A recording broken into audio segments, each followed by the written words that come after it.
Okay, so my 2018 Razer Blade died.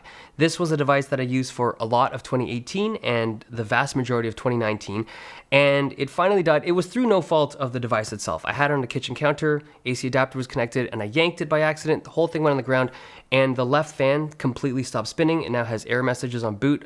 There's nothing I can do to it. So I thought I'm just gonna switch it over to the 2019 Razer Blade because I've had that review in it for a while. I just never bothered switching it over. Just because this was sufficient for the stuff that I do.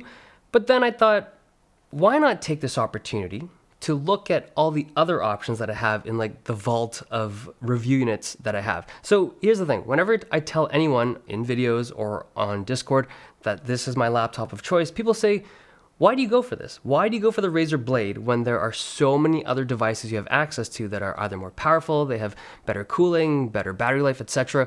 Why do you go for this? So I thought, maybe they're right. Maybe I should check them out. So that's what I did.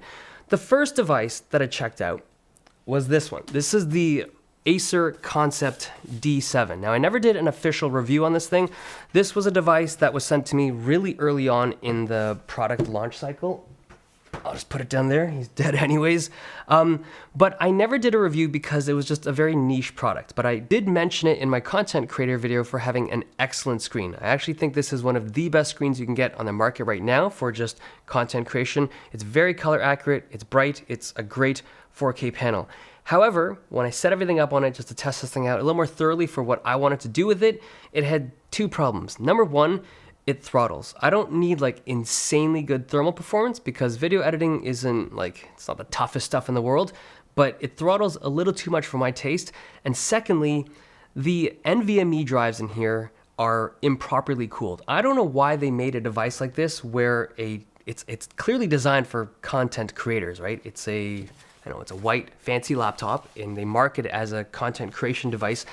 But when you access the drives, like they're difficult to upgrade to begin with. You have to go inside, remove the motherboard and go to the back side of the motherboard and replace them there. There's not a lot of airflow there. And because these drives are mounted right underneath the keyboard, you can't even use like a thermal pad to try to pull the heat off of it.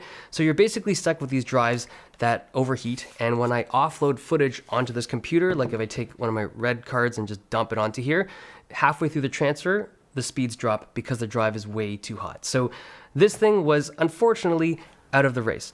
So the next device I looked at was the XPS 15 from last year. This is the OLED panel model, and I did a review of this thing earlier last year, but the one thing I noticed was that it did not have great thermal performance. But since then, there have been a lot of updates, including firmware updates for this machine, so I thought I'd check them out, but it still has thermal issues. The other thing I don't love about this machine is actually the panel. This is running the OLED screen, and even though this is a screen that's kind of geared towards content creation, like a lot of laptop companies are using this Samsung panel for their content creation devices, it's just not a great screen because color calibration is extremely difficult for these devices. Like you gotta set it at a particular brightness level and keep it there to keep it calibrated, which is a little bit unfortunate. And there's also the issue of PWM flickering. I'm someone that's sensitive to it.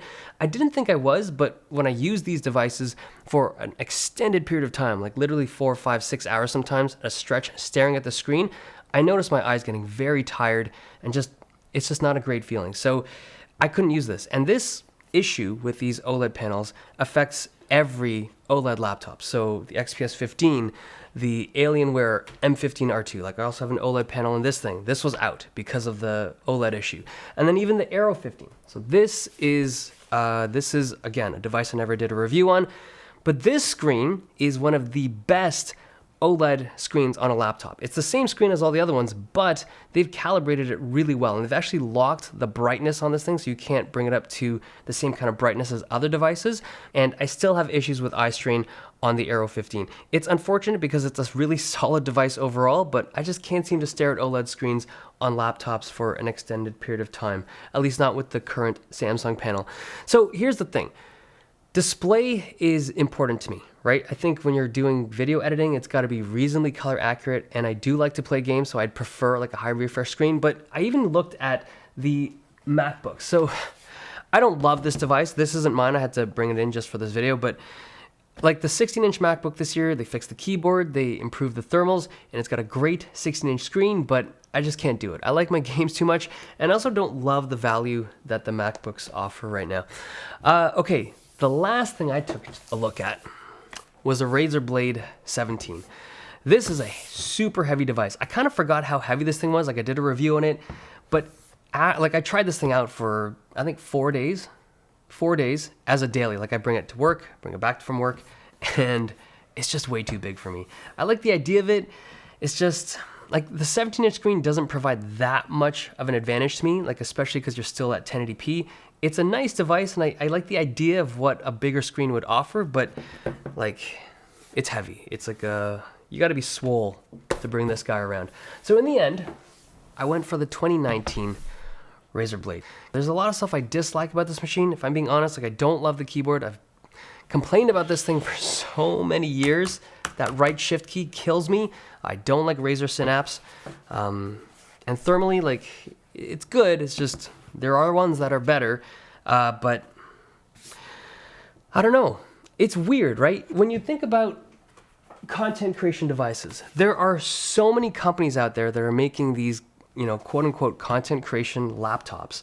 And they're surprisingly not ideal. Like, they have thermal issues, and a lot of these devices have these OLED panels that are incredibly difficult to calibrate properly. I just feel like a lot of stuff gets ignored when they shouldn't be when it comes to content creation laptops. So that's why we have the 2019 Razer Blade as my pick again. It's imperfect, clearly, but it's just less imperfect than what these guys offer for the stuff I want to do. Okay, hope you guys enjoyed this video. Thumbs if you liked it, subs if you loved it. See you guys next time.